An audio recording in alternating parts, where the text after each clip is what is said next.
داستان امروزمون رو میشنویم از زبان خانم شایسته. اسم من شایسته است و 26 سالمه. من دختر اول خانواده هستم. پدر مادرم آدمای به شدت سنتی هستن.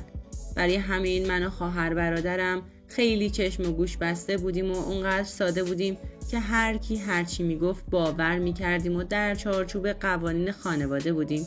کاری نمیکردیم که پدر مادرمون خوششون نیاد. سالی یه بار لباس میخریدیم و با همون خوش بودیم. اگه بگم من تا قبل ازدواجم یک بار لاک به ناخونام نزدم دروغ نگفتم. صورت من و خواهرم پر مو بود. ما حق اصلاح کردن نداشتیم. از همون سن کم مامانم وسیله میخرید میآورد خونه، میگفت دارم برای شما جهیزیه میخرم. خونه ای که دختر توشه، زن خونه باید به فکر جهاز باشه.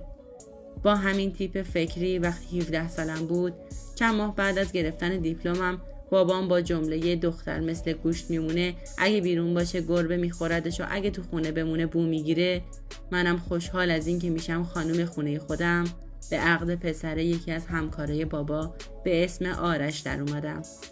بعد از عقد متوجه شدم خانواده آرش سنتی تر از خانواده منه، اما این موضوع رو پذیرفتم چون برام سخت نبود.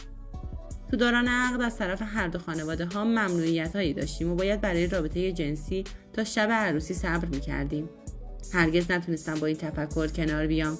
همیشه به مامانم میگفتم عقد که میکنی رسما زن و شوهرین، حتما باید یه لباس شیک بپوشیم و به فامیلا شام بدیم تا به هم محرم بشیم. اما مامان با همون رفتارای همیشگی میگفت بی آبرو میشیم دختر.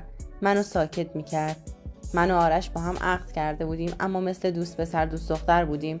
اون حق نداشت بدون پدر مادرش خونمون بیاد یا حتی شب رو خونه ما بمونه. اگرم قرار بود بیرون بریم، خواهر کوچیکش نگار با ما میومد. خلاصه 10 ماه با این شرایط سپری شد و پدر آرش جشنی رو به عنوان عروسی ترتیب داد و بعد از عروسی من و آرش طبقه پایین پدر مادرش ساکن شدیم. زندگی مشترکمون رو بعد از یه سفر ماه‌عسل به مشهد شروع کردیم. زندگی من و آرش سخت‌تر از زندگیم تو خونه پدرم بود، چون پدر مادر آرش به شدت تو همه چیز نظر میدادن و گیرای زیادی میدادن. من حتی نمیتونستم یه آهنگ با صدای عادی گوش بدم. سری مادر شوهرم میومد و میگفت کم کن، ما آبرو داریم، صدا میره بیرون و از این حرفا. یا وقتی یکم آرایش میکردم به هم میگفتن یه بارکی چادرت هم بردار برو بیرون. چه لزومی داره زن با آرایش بره بیرون؟ اگه یه بار من و آرش میخواستیم بریم خرید، باید آمار دونه بدونه یه چیزایی که خریدیم رو بهشون میدادیم. تو یه کلام اگه بخوام بگم، اونا فکر میکردن با این کارا مراقب زندگی بچهشون هستن. این رفتارا رو تا یه جایی تونستم تحمل کنم. بعد به آرش پیشنهاد رفتن از خونه پدرش رو دادم. آرش قبول کرد، ولی خانواده‌اش به شدت مخالفت کردن و همینم باعث شد که بین من و پدر مادرش بحث بالا بگیره و در آخر ما با نارضایتی و قهر از اونجا اساس کشی کردیم. پدر شوهرم هم که قسط وام ازدواج ما رو میداد، دیگه قسط رو واریز نکرد و ما خودمون باید از اون به بعد علاوه بر اجاره خونه قسط بانک رو هم میدادیم. آرش مرد خوبی بود و از اونجا نقل مکان کردنمونم باعث آرومتر شدن زندگیمون شد. اما تنها مشکلی که بود این بود که آرش هیچ وقت تو زندگیش اینقدر زیر بار مسئولیت نبود و همیشه از طرف پدرش حمایت می شده. حالا که باید بدون حمایت روی پای خودش میموند، براش سخت شده بود، اما به روی خودش نمی آورد. یه روز تصمیم گرفت که یه ماشین با شرایط اقساطی بگیره و بعد از تعطیل شدن از کارخونه چندین ساعت هم مسافر کشی کنه تا بلکه چرخ این زندگی روونتر به چرخه.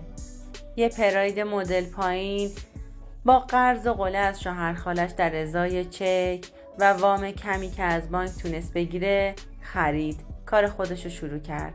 اون روزا منم سر کار میرفتم. منشی یه مطب بودم. کار کردنای بیوقفه آرش و خرجایی که اون ماشین رو دستش میذاشت آرش رو روز به روز خسته تر میکرد.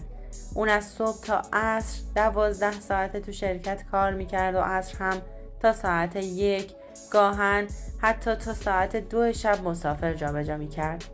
زندگیمون با هر سختی که بود پیش میرفت تا اینکه اون اتفاق مثل یه رعد و برق به رابطمون زد.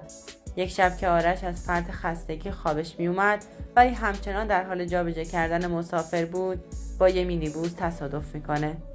اون شب وقتی از بیمارستان با هم تماس گرفتن، سراسیمه خودم رو به اونجا رسوندم و وقتی جویای حال آرش شدم به هم گفتن که باید بعد از عمل ببینیم در چه وضعیتیه. مسافری که سوار ماشین بود پاش شکسته بود، اما آرش خیلی بد آسیب دیده بود. خیلی زود پدر مادر آرش به بیمارستان اومدن و با دیدن من شروع به توهین و فحاشی کردن و گفتن این تویی که باعث شدی آرش به این وضعیت بیفته، دختر یه نحس. اما من سکوت کردم.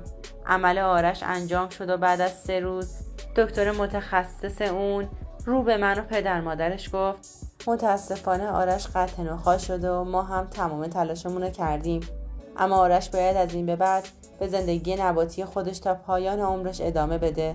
اون حتی قدرت تکلم هم نداره.